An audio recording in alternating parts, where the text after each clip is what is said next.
Hello and welcome back to You Up for More. I'm Jordana Abraham. And I'm Jared Freed. And we want to say hello to YouTube world. Thank you for tuning in.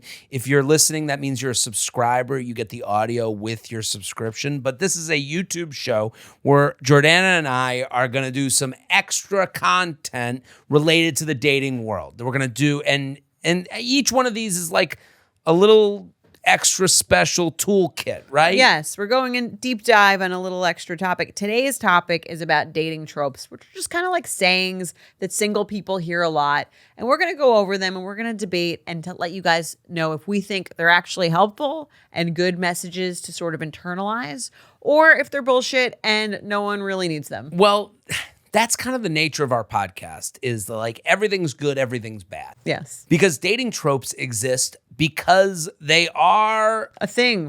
They're true. Indeed. And they get repeated because your friends are trying to shut you the fuck up. They don't want to hear from you anymore.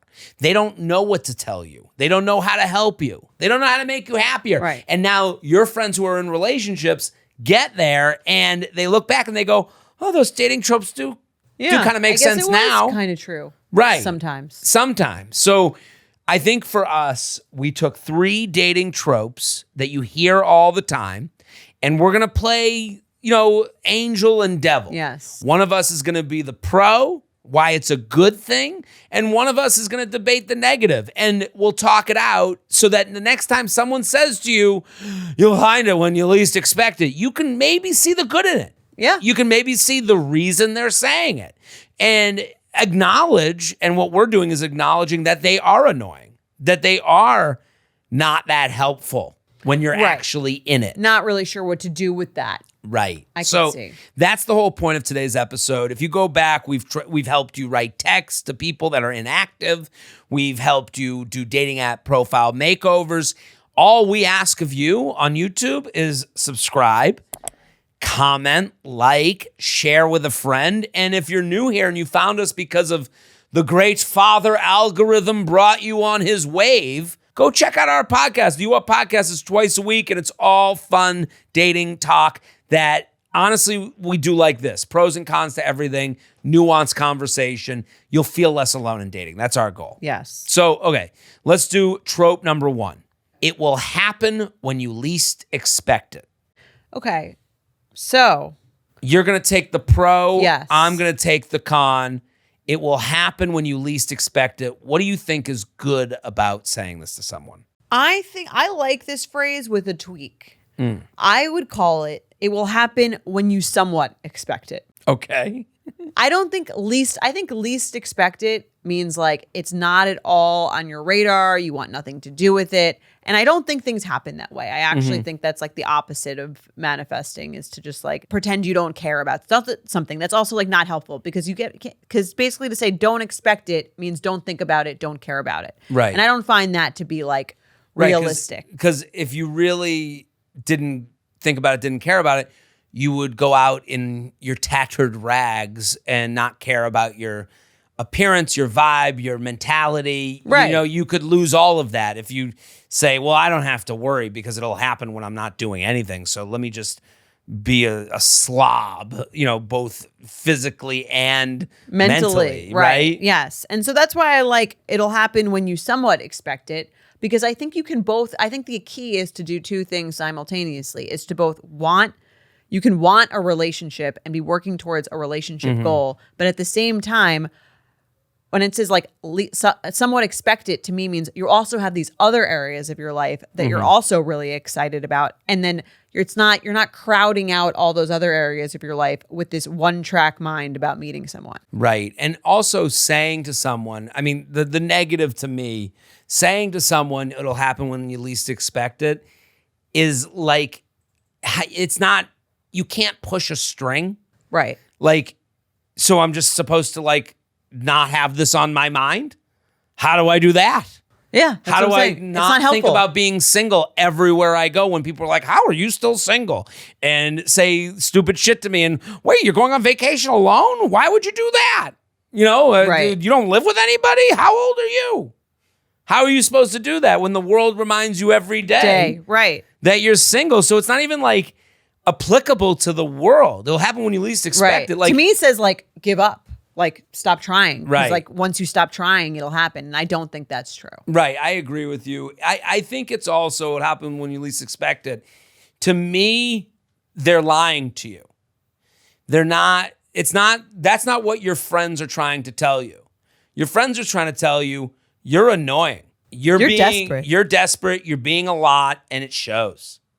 It'll happen when you least expect it. That means like, hey, you need to like back off that shit. Right. That's them not having to say your energy is blocking this happening. Yeah, you're annoying, Yes. negative, and you go on dates and people are probably smelling that on you. Right. And that's why you're not in a relationship. That's what Right. they would really say to you. Yes. But that's negative. That's So what negative. So they go, it'll happen when you least expect it, meaning calm the fuck Right. down. Focus on something else. Right. Which again, I think is to an extent, I think you can focus on both. I think the idea is to be more is to crowd out the anxiety around Right. dating, is to crowd out the desperation with so many other things going on. Because you're not going to not care about something that you care about. Well, that's what's so annoying about it'll happen when you least expect it, because they're just not telling you exactly what they're trying to tell you. Like Right. they want to tell you something else. They're trying to say, yeah, the dating app, you're on the dating app every 5 minutes. You've allowed the dating app to be in the circle of apps you go on. You're obsessed with this. Right. And it's right. And it's working against you. It's working against you. And then you're going on dates every night of the week. Right. You know, why don't you walk with your head out of your phone and start talking to people like they're normal people instead of like targets for you to get? Mm-hmm. And I do love that idea of like crowding out because it's more positive to me than telling someone not to do something.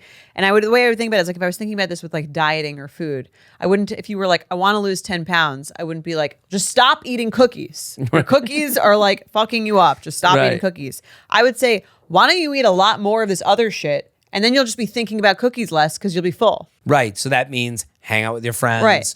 Go join clubs, get some hobbies. Join an intramural sports, join a running club, join one of those, like do something that you're going to really love that's going to enhance your life regardless. Right. And it's not going to be that you're not going to care about this thing, but you're going to have so many other things going on that it's not going to be the only thing you're thinking about.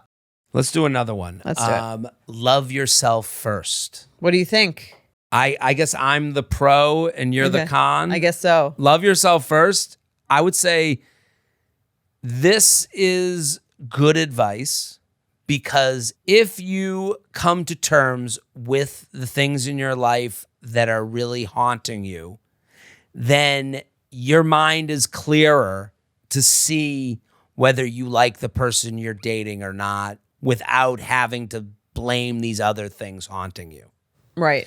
So it's like, once you've loved yourself first, I think is them saying like, hey, like, get yourself right, feeling good, liking the things you do in your lifestyle. So that means when you meet someone else, they're not becoming a crutch for you. Right. Or you're not avoiding them because of these other things, or you're maybe blaming those things. So when someone says love yourself first, I think it's like you do have to love yourself before you can love someone else. Yeah. Mostly to get away from the head trash that gets in your way when you don't love yourself. Right, from the insecurity. Right. And I think it's really about, I agree with that. I think it's about being almost like being secure with yourself first and decide what you think you deserve. Because I think then when you go out with a sense of I'm great and here's what I'm looking for, you don't take less than what you're looking for because you know that you deserve that. And I think part of that also goes back to the last thing where you're building like a super full life for yourself regardless of someone else being in it. Right. And then when someone comes along, it's like you're not starving for love and you'll just take whatever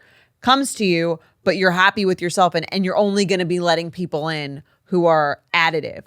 Who are at that level of you loving yourself and then some. What's the negative side? I can tell you right now. Okay. You're never going to love yourself. You think anyone loves themselves? What do you think? We're all running around being like, yourself. how great. Well, respect yourself is different than loving yourself. I agree. Respecting yourself is like, I have these faults, I have these good things, I have these bad things. I could do better here. I could do better. I could be more here. I could be less here. Loving yourself, like you have to love yourself before you can love someone else. Well, that's never fucking going to happen. I'm never going to be like, oh my God, I'm my perfect weight. Like I'm never going to say that to myself. Like I'm going to go, I feel good today, this 5 minutes. I hope I feel good 10 minutes from now. Right. Probably not after I eat 7,000 calories at dinner, but I'm going to try again next time. Right. I also think it assumes a feeling is permanent. Right. When most feelings are constantly in flux. One day I think I'm amazing. The next day I think I'm a piece of shit. Right. And for someone to say to me, oh, you have to love yourself before you can love someone else. It's like, do you love yourself? Quite vague. Yeah. It's fake. Right. You know, like it's like, There are people who love themselves too much too. right. It's a delicate balance. And that's a bad thing. Yes. And that's a bad thing in dating also. Right. You could think, oh, well. Because dating is about loving others. Right. Let's do one more. Okay. If he wanted to, he would. Okay.